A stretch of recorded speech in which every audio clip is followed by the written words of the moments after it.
Business തുടങ്ങാൻ താല്പര്യപ്പെടുന്ന ഒരാൾക്ക് ചേട്ടൻ എന്ത് അഡ്വൈസ് കൊടുക്കും? ഇത് ഞാൻ പറയാം, ഒരു ബിസിനസ് തുടങ്ങാൻ വേണ്ടി ഒരു കാര്യമായിട്ട് അതൊരു ഫസ്റ്റ് അതിനൊരു ഐഡിയ വേണ്ടേ. ഈ ഐഡിയ എന്ന് പറഞ്ഞ സംഗതി പ്രോബ്ലത്തിന്റെ സൊല്യൂഷൻസ് ആണ് എല്ലാ ബിസിനസ്സും. പക്ഷെ ആ പ്രോബ്ലം എന്താണെന്നും അതിന്റെ സൊല്യൂഷൻ എന്താണെന്നും വരുന്നത് ഒരു ഐഡിയ അല്ലേ. അപ്പോൾ ഈ ഐഡിയ ആയിട്ട് ബന്ധപ്പെട്ട് വരുമ്പോൾ ആദ്യം അയാൾ മനസ്സിലാക്കേണ്ട കാര്യം എന്ന് പറഞ്ഞാൽ ദയവ് ചെയ്ത് കടങ്ങളോ അല്ലെങ്കിൽ അതിഭീകരമായ കമ്മിറ്റ്മെന്റ്സോ വെച്ച് ഒരു ബിസിനസ് തുടങ്ങാണ്ടിരിക്കുക. ഞാൻ തുടങ്ങാണ്ടിരിക്കാൻ പറയുന്ന കാര്യം എന്ന് വെച്ചാൽ അയാളെ സംബന്ധിച്ച് ആ ബിസിനസ് കൊണ്ടുവരണമെങ്കിലും പിന്നെ മെയിൻ തലവേദന എന്ന് പറയുന്നത് ഈ കടത്തിന്റെ ലോഡാണ്. ശരിക്കും പറഞ്ഞാൽ ഞാൻ ഇപ്പോൾ ഒരു കംഫർട്ടബിൾ സ്റ്റേജിൽ ഇപ്പോൾ സംസാരിക്കുന്നതിൻ്റെ ഒരു റീസൺ അല്ലെങ്കിൽ ഞാൻ അങ്ങനെ ഒരു മുന്നോട്ടേക്ക് പോകുന്നതിൻ്റെ ഒരേ ഒരു ഇപ്പോൾ ഉള്ള ഒരു ഒറ്റയ്ക്ക് റീസൺ അത്രേ ഉള്ളൂ. നമ്മൾ ഡെബിറ്റ്സോ അല്ലെങ്കിൽ വേറെ കമ്മിറ്റ്മെൻറ്റ്സോ ഇല്ല. ഒരു EMI ഇന്നല്ലെങ്കിൽ നാളെ അങ്ങനെ ഒരു കമ്മിറ്റ്മെൻറ്റ് ഇൻവെസ്റ്റേഴ്സ് ഇല്ല. നമ്മൾ പൈസ എല്ലാം നമ്മൾ ഈ പറഞ്ഞ വലിയ ബെൻസോ BMW അല്ലെങ്കിൽ അങ്ങനെ സാധനങ്ങളൊന്നും മേടിച്ചല്ല നമ്മൾ നമ്മുടെ പൈസകൾ ചിലവാക്കിയാണ്. നമ്മുടെ ബിസിനസ്സുകളിലേക്ക് തന്നെയാണ് നമ്മുടെ പൈസ എല്ലാം ഇൻവെസ്റ്റ് ചെയ്തേക്കണേ.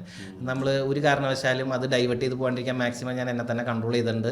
നാളിലെ മറ്റന്നാൾ ഇപ്പോൾ ഒരു ബെൻസ് മേടിക്കണമെങ്കിൽ ഇപ്പോൾ നമ്മളെ സംബന്ധിച്ചിടത്തോളം ആ കാശില്ലായ്മയല്ല, അത് മെയിൻറ്റെയിൻ ചെയ്ത് കൊണ്ടുനടക്കുന്ന സമയത്ത് ചെയ്യാൻ സാധ്യതയുള്ള കാര്യങ്ങൾ ഈ ബിസിനസ്സുകളിലേക്ക് ഇൻവെസ്റ്റ് ചെയ്യുവാണെങ്കിൽ ഭാവിയിലേക്ക് ചിലപ്പോൾ റോൾസ് റോയ്സ് ആവും എന്നുള്ള പ്രതീക്ഷയാണ്. എന്നാൽ ഞാൻ ചാവണ സമയത്ത് റോൾസ് റോയ്സ് ഉണ്ടാവും എനിക്കറിയത്തില്ല. കാര്യം ബിസിനസ്സിൽ ലോസ് മേക്കിംഗ് പൊസിഷൻസും ഉണ്ട്. ഈ ചിലവാകുന്ന കാശെല്ലാം അൾട്ടിമേറ്റ്ലി പ്രോഫിറ്റ് ആവുന്ന പ്രതീക്ഷകളാണ്. അത് കിട്ടിക്കഴിഞ്ഞാൽ മാത്രമേ അതിനെ പ്രോഫിറ്റ് എന്ന് പറയാനുള്ളൂ.